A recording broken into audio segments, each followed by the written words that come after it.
Hello. So, a couple of little things that I wanted to do today.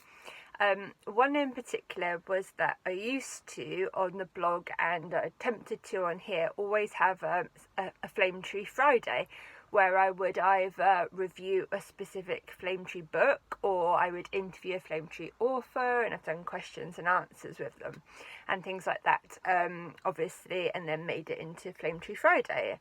I even got to interview Don Doria from who's one of the editors from Flame Tree, so it was really exciting for a while, and then for some reason it just sort of petered off. Not that I still wasn't reading, reviewing and chatting to all the Flame Tree people, I just forget to put it on a Friday. So something quite exciting happened over the last week, so I thought I must do something about this. So I spoke to my friend Molly, who's one of the people that works for Flame Tree in the UK, and she's given me some of the promotional stuff to be able to talk a little bit about. I've got it all in front of me. Flame Tree Live and Spooky, our first creepy carnival. So on Friday, October the 30th, 4 p.m. Eastern time, so over in America, and 8 p.m. British time here, there's going to be on their Facebook Live and on their YouTube channel, the first ever Flame Tree Live and Spooky. And it says, on the 30th of October, climb aboard the bone-chilling, fun-filled rides of Flame Tree Press's first annual Creepy Carnival, featuring readings, panel discussions, live Q&A, special swag, giveaways, and more. So that is all that they have released at the moment. If you follow any of the Flame Tree authors, then some of them are giving little hints here and there, either by liking or retweeting, and a couple of them have put on their personal pages that they're going to be there. Molly has said at the moment that they haven't quite confirmed everything, so I'm not supposed to say who is going to be in attendance as yet. And because I'm friends with quite a few of the authors, I've seen a few names and been like, yeah, can't wait. But there will be official announcements next week of who is going to be attending and on the special panels. So I'm just hoping it's not too late if it starts at 8 p.m. British time, because I'm not a night owl, but I shall be there. That week I'll already have bags under my eyes because I've promised the final guys I'm going to stay up on Tuesday the 27th and watch along live, so that will finish at about 2:30 a.m. in the morning, and I like my sleep, so we shall see. So I'm really looking forward to that. I've got all the special promotional stuff, so you'll be able to see me tweeting about it and putting it on the blog and things like that. And as soon as I know anything from Molly and the team, I will be tweeting out and giving some more information as well. So that is super exciting. Flame Tree Fridays, I'm going to try my best to be a thing again, because I'm friendly with a lot of the Flame Tree writers. You guys know how much I love Hunter and Glenn and Jonathan Jans, Brian Morland, all those kind of people. There's so many. All of the authors over at Flame Tree are just amazing. So I'm definitely going to try and get back to doing specific Flame Tree things on a Friday. So that was all of that. Now, what have I got in book mail this week? I bought a couple of bits and pieces. But physical book wise, the only one I actually bought was this little beauty, which is absolutely gorgeous. I downloaded it, had the pre-order download, so it came straight onto my Kindle on the 1st. And I then got really jealous when I kept seeing people posting pictures of just how beautiful it was. It's another Cameron Rabique, which you can tell from his artwork, because he does all his own book covers, which are gorgeous, and then obviously my beautiful copy of Autumn Crow over there. So anything by Cameron Rabique is just gorgeous. So I had to get it, and it was a bargain. It was about £7 or something ridiculous on Monday. It's gone down to £6.14, and it is a decent sized book. You can't go wrong. That's a couple of coffees in Starbucks. I admittedly have only read Cameron's so far, at the end of the rope, and I don't want to say if you don't read anything else that it's worth it, because that's not fair on the other authors, who I'm sure all of their stories are wonderful, but everybody knows that Cameron is a very good, very personal friend of mine, and the story is just gorgeous, absolutely beautiful. So that's the only physical book that I bought. I got God knows how many books on the Kindle, but we won't go there at the moment. Okay, so I got 3 books for review this week. I'll start with the Flame Tree one, which I started last night, which is this one, Voodoo Heart by John Everson. I got this one because I'm on the blog tour for it, and Glenn Rolfe has said how amazing it is. I've literally like 2-3 chapters in and already invested.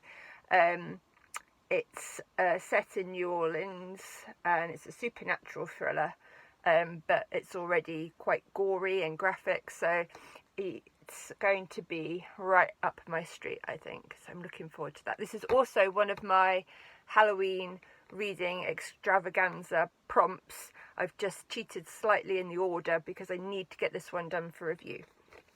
And then I've had 2 beautiful books sent straight from one from the publisher, one from the author. So this one has come to me from BHC Press, which has come to me from, this one came from America actually. This is by Rosie Craney Higgs, called Whiteland. Something's out there and it wants her sister. This one's come to me to review for Scream magazine. So this one's probably by now going to be in the February issue of Scream. So got a little bit of time to read this one, but it looks good. It says, in a lonely Swiss mountain village, Kira's holiday erupts. It's winter, it's eerie, and out in the woods something embeds its claws into her sister. When Romy returns, she's different. She's violent, inhuman, and by rights should be dead. Even though things aren't normal, all their parents care about is that she's still alive. In the otherworldly forest, Kira starts to pry, but secrets like to be kept. With the help of Callum, a sarcastic Scotsman, Kira stumbles upon the folkloric world of Whiteland, eating all she knows. If Kira runs away, she'll be safe. If she doesn't, her family might not survive. In the end, there's no mercy in revenge. Okay, so that sounds really interesting. I'm excited to dive into that. And then the other book, I'm so excited about, because I kept seeing in like nearly every single booktube video that I was watching, everybody was holding this book up, and I was like, that looks amazing. I don't even care what it's about. I just want it because it's so beautiful. So just look at it. So you probably have already seen this in loads of people's videos, and every time I saw it, I was actually jealous every time I saw it. I was like, that looks absolutely gorgeous. So this is called Salt Blood by T.C. Parker, who is actually Natalie Edwards. That's just her pen name for her horror stuff. So look, and Natalie very kindly sent this one, so thank you very much. I cannot wait to get into this. As soon as I have finished the books that I have to read for review commitments, diving into this because it looks beautiful. So it says, a remote island, a group of prisoners, and an evil as old as time. Robin didn't mean to break the law, didn't know at first what law she'd broken, and now she's on her way to Salt Rock, a new model prison for a new kind of criminal, way out in the remote Northern Isles of Scotland. On Salt Rock, she'll meet other prisoners like her, men and women from all over the world, spirited away from the lives they knew for crimes they didn't know they were committing. She'll uncover the complex web of conspiracy that connects them all, confronting some of the darkness of her own past in the process. And she'll come face to face, finally, with an evil as old as the land itself. It's hell in those waters. Wow. So, Keelan Patrick Burke is the designer of this, and if I ever get my finger out of my arse and actually write something, what an honour to have Cameron Rabique or Keelan Patrick Burke to design your front covers. Absolutely gorgeously beautiful, stunning. Okay, whatever news do I have? If you watch our Crypts and Coffee channel, where I talk about horror with my gorgeous and lovely co-host Lulu Yardley. We interviewed Peter from Red Cake Publishing last week, and that one is up now. We have a very exciting show tomorrow that we are recording, where we are going to interview each other. Yes. So that should be interesting. Two awkward Brits interviewing each other. Neither of us like to be on that side of the interview, so we shall see how that goes. It should be exciting because we're very good friends, so we'll be able to ask each other questions without making the other one feel uncomfortable. So that should be, yeah, I'm looking forward to that. Also nervous, but Lou's awesome, so she won't make me feel uncomfortable. This week I spoke to Jason Brunt from The Final Guys, so that's already up on my channel. I think that video is actually very interesting, especially if you've ever considered going down the self-pub route. Jason talks about it in length and why he chose to go down self-pub, and financially why it's far more viable and all of that kind of thing, and gave me quite an interesting insight into that side which I'd not really considered before. So I think that it was quite insightful, and that you might learn something if you are looking into which route you want to go with publishing. I've just finished Slash by Hunter Shea. 5 stars, 10 out of 10, all the rest, absolutely amazing.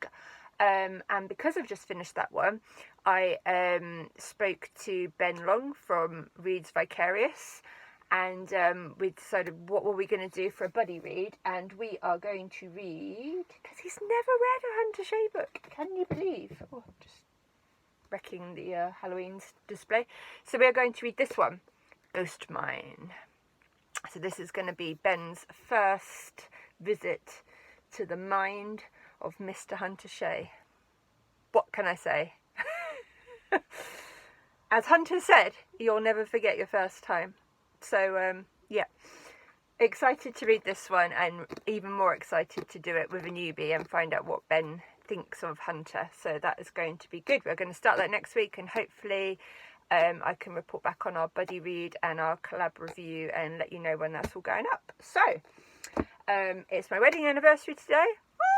So, smallest pipe is at sleepover, which means me and Mr. Pipe can actually watch horror films with sound up loud all night if we want to. So it's going to be takeout and horror films galore, and then the glorious, glorious lion when you haven't got a 10-year-old going, Mom, where's my breakfast? So it's day 9 of Horrotober.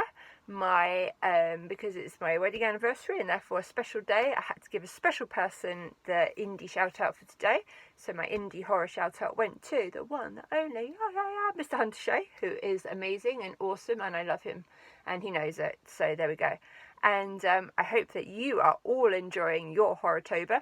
If you're doing any of the Halloween reads, let me know. Comment down below, and I'll see you all soon. Bye!